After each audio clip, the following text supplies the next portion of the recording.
Romains, chapitre 11. Je demande donc, Dieu aurait-il rejeté son peuple? Certainement pas. En effet, je suis moi-même israélite, de la descendance d'Abraham, de la tribu de Benjamin. Dieu n'a pas rejeté son peuple, qu'il a connu d'avance. Ne savez-vous pas ce que l'Écriture rapporte au sujet d'Élie, quand le prophète adresse à Dieu cette plainte contre Israël? Seigneur, ils ont tué tes prophètes, ils ont démoli tes autels. Moi seul, je suis resté, et ils cherchent à m'enlever la vie. Mais quelle réponse Dieu lui donne-t-il? Je me suis réservé 7000 hommes qui n'ont pas plié les genoux devant Baal. De même, dans le temps présent aussi, il y a un reste conformément à l'élection de la grâce. Or, si c'est par grâce, ce n'est plus par les œuvres, autrement la grâce n'est plus une grâce. Et si c'est par les œuvres, ce n'est plus une grâce, autrement l'œuvre n'est plus une œuvre. Qu'en est-il donc? Ce qu'Israël recherche, il ne l'a pas obtenu, mais ceux qui ont été choisis l'ont obtenu et les autres ont été endurcis. Comme il est écrit, Dieu leur a donné un esprit de torpeur, des yeux pour ne pas voir et des oreilles pour ne pas entendre, jusqu'à aujourd'hui. David aussi dit, que leur table soit pour eux un piège, un filet, un obstacle et un moyen de punition. Que leurs yeux soient obscurcis pour ne pas voir, fais-leur courber constamment le dos. Je demande donc, serait-ce pour tomber que les Israélites ont trébuché? Certainement pas. Mais grâce à leurs faux pas, les non-juifs ont eu accès au salut afin de provoquer leur jalousie. Or, si leur faux pas a fait la richesse du monde et leur déchéance la richesse des non-juifs, cela sera d'autant plus le cas avec leur complet rétablissement. Je vous le dis, à vous qui êtes d'origine non-juive, en tant qu'apôtre des non-juifs, je me montre fier de mon ministère afin, si possible, de provoquer la jalousie de mon peuple et d'en sauver quelques-uns. En effet, si leur mise à l'écart a entraîné la réconciliation du monde, que produira leur réintégration, sinon le passage de la mort à la vie? Or si la première part de pain est sainte, tout le pain l'est aussi. Et si la racine est sainte, les branches le sont aussi. Mais si quelques-unes des branches ont été coupées, et si toi, qui étais un olivier sauvage, tu as été greffé parmi les branches restantes et tu es devenu participant de la racine et de la sève de l'olivier, ne te vante pas aux dépens de ces branches. Si tu te vantes, sache que ce n'est pas toi qui portes la racine, mais que c'est la racine qui te porte. Tu diras alors, des branches ont été coupées afin que moi je sois greffé. C'est vrai. Elles ont été retranchées à cause de leur incrédulité et toi, c'est par la foi que tu subsistes. Ne fais pas preuve d'orgueil, mais aie de la crainte, car si Dieu n'a pas épargné les branches naturelles, il ne t'épargnera pas non plus. Considère donc la bonté et la sévérité de Dieu, sévérité envers ceux qui sont tombés et bonté envers toi, si tu demeures dans sa bonté. Autrement, toi aussi tu seras retranché. Quant aux Israélites, s'ils ne persistent pas dans l'incrédulité, ils seront greffés, car Dieu est puissant pour les greffer de nouveau. Si toi, tu as été coupé de l'olivier sauvage auquel tu appartenais par nature et greffé contrairement à ta nature sur l'olivier cultivé, à plus forte raison eux seront-ils greffés conformément à leur nature sur leur propre olivier. En effet, je ne veux pas, frères et sœurs, que vous ignoriez ce mystère, afin que vous ne vous preniez pas pour des sages.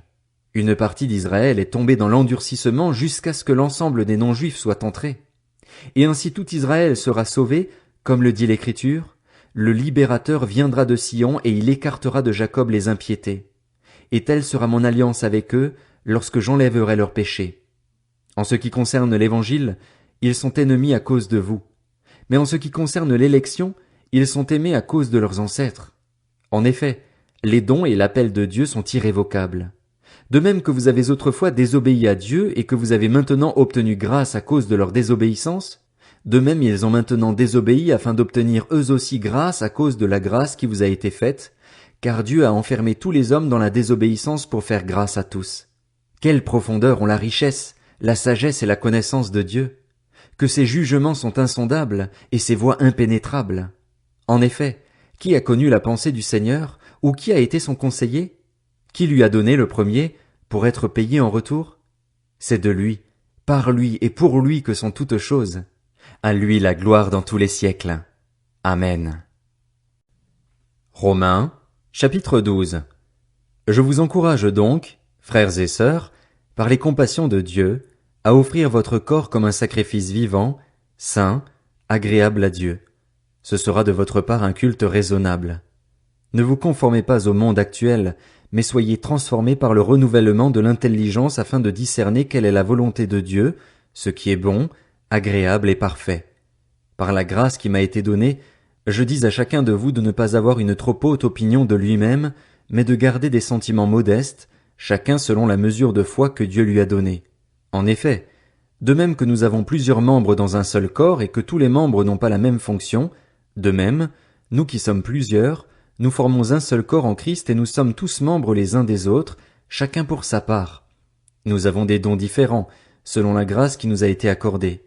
Si quelqu'un a le don de prophétie, qu'il l'exerce en accord avec la foi. Si un autre est appelé à servir, qu'il se consacre à son service. Que celui qui enseigne se donne à son enseignement, et celui qui a le don d'encourager à l'encouragement. Que celui qui donne le fasse avec générosité, celui qui préside, avec zèle, et que celui qui exerce la bienveillance le fasse avec joie. Que l'amour soit sans hypocrisie. Ayez le mal en horreur, attachez-vous au bien. Par amour fraternel, soyez pleins d'affection les uns pour les autres et rivalisez d'estime réciproque. Ayez du zèle et non de la paresse. Soyez fervents d'esprit et servez le Seigneur. Réjouissez-vous dans l'espérance et soyez patients dans la détresse. Persévérez dans la prière. Pourvoyez aux besoins des saints et exercez l'hospitalité avec empressement. Bénissez ceux qui vous persécutent, bénissez et ne maudissez pas. Réjouissez-vous avec ceux qui se réjouissent, pleurez avec ceux qui pleurent. Vivez en plein accord les uns avec les autres. N'aspirez pas à ce qui est élevé, mais laissez-vous attirer par ce qui est humble. Ne vous prenez pas pour des sages. Ne rendez à personne le mal pour le mal. Recherchez ce qui est bien devant tous les hommes. Si cela est possible, dans la mesure où cela dépend de vous, soyez en paix avec tous les hommes. Ne vous vengez pas vous-même, bien-aimés, mais laissez agir la colère de Dieu, car il est écrit « C'est à moi qu'appartient la vengeance, c'est moi qui donnerai à chacun ce qu'il mérite, dit le Seigneur. Mais si ton ennemi a faim, donne-lui à manger, s'il a soif, donne-lui à boire, car en agissant ainsi, tu amasseras des charbons ardents sur sa tête. Ne te laisse pas vaincre par le mal, mais sois vainqueur du mal par le bien. » Romains, chapitre 13. Que chacun se soumette aux autorités qui nous gouvernent, car toute autorité vient de Dieu, et celles qui existent ont été établies par Dieu. C'est pourquoi celui qui s'oppose à l'autorité résiste à l'ordre que Dieu a établi, et ceux qui résistent attireront une condamnation sur eux-mêmes. En effet, on n'a pas à craindre les magistrats quand on fait le bien, mais quand on fait le mal. Veux-tu ne pas avoir à craindre l'autorité?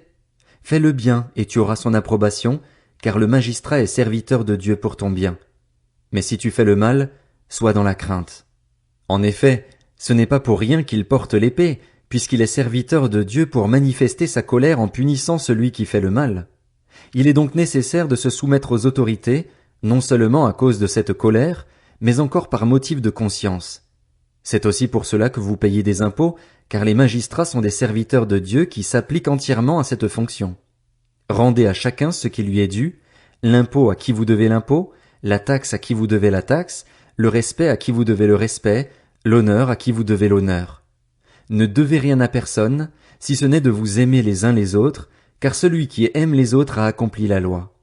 En effet, les commandements, tu ne commettras pas d'adultère, tu ne commettras pas de meurtre, tu ne commettras pas de vol, tu ne porteras pas de faux témoignages, tu ne convoiteras pas, ainsi que tous les autres, se résument dans cette parole, tu aimeras ton prochain comme toi-même.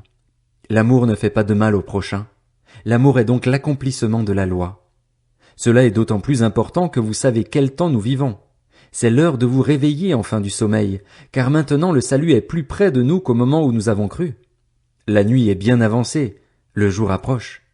Débarrassons-nous donc des œuvres des ténèbres et revêtons les armes de la lumière. Conduisons-nous honnêtement, comme en plein jour, sans orgie ni ivrognerie, sans immoralité ni débauche, sans dispute ni jalousie. Mais revêtez-vous du Seigneur Jésus-Christ et ne vous préoccupez pas de votre nature propre pour satisfaire ses convoitises. Romains, chapitre 14. Accueillez celui qui est faible dans la foi sans discuter ses opinions.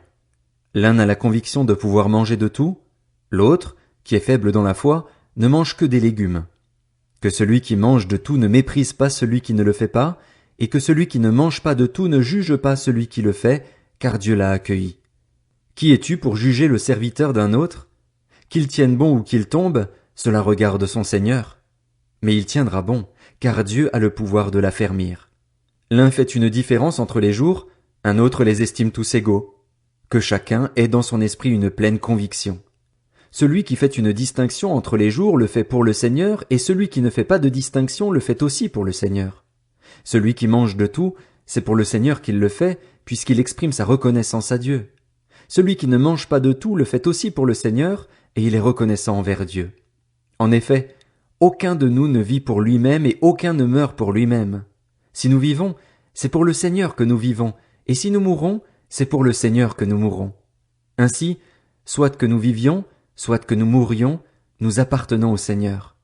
En effet, Christ est mort et il est ressuscité, il est revenu à la vie pour être le Seigneur des morts et des vivants. Mais toi, pourquoi juges-tu ton frère? Ou toi, pourquoi méprises-tu ton frère? Nous comparaîtrons tous, en effet, devant le tribunal de Christ, car il est écrit « Je suis vivant, dit le Seigneur, chacun pliera le genou devant moi et toute langue rendra gloire à Dieu. » Ainsi donc, chacun de nous rendra compte à Dieu pour lui-même. Ne nous jugeons donc plus les uns les autres, mais veillez plutôt à ne pas placer d'obstacles ou de pièges devant votre frère. Je sais et je suis convaincu dans le Seigneur Jésus que rien n'est impur en soi, mais si quelqu'un considère telle chose comme impure, alors elle est impure pour lui. Si ton frère est attristé à cause de ce que tu manges, tu ne marches plus selon l'amour. Ne cause pas, par ta nourriture, la perte de celui pour lequel Christ est mort. Que ce qui est bon pour vous ne devienne pas un sujet de calomnie. En effet, le royaume de Dieu, ce n'est pas le manger et le boire, mais la justice, la paix et la joie par le Saint-Esprit. Celui qui sert Christ de cette manière est agréable à Dieu et approuvé des hommes. Ainsi donc, recherchons ce qui contribue à entretenir la paix et à nous faire grandir mutuellement dans la foi. Pour de la nourriture, ne détruis pas l'œuvre de Dieu. Certes, tout est pur, mais il est mal de manger quelque chose si cela représente un obstacle pour quelqu'un. Il est bien de ne pas manger de viande, de ne pas boire de vin et de t'abstenir de ce qui peut être pour ton frère un obstacle, un piège ou une source de faiblesse. Cette foi que tu as, garde-la pour toi devant Dieu. Heureux celui qui ne se condamne pas lui-même par ce qu'il approuve. Mais celui qui a des doutes au sujet de ce qu'il mange est condamné parce qu'il n'agit pas par une conviction de foi. Tout ce qui ne provient pas d'une conviction de foi est péché.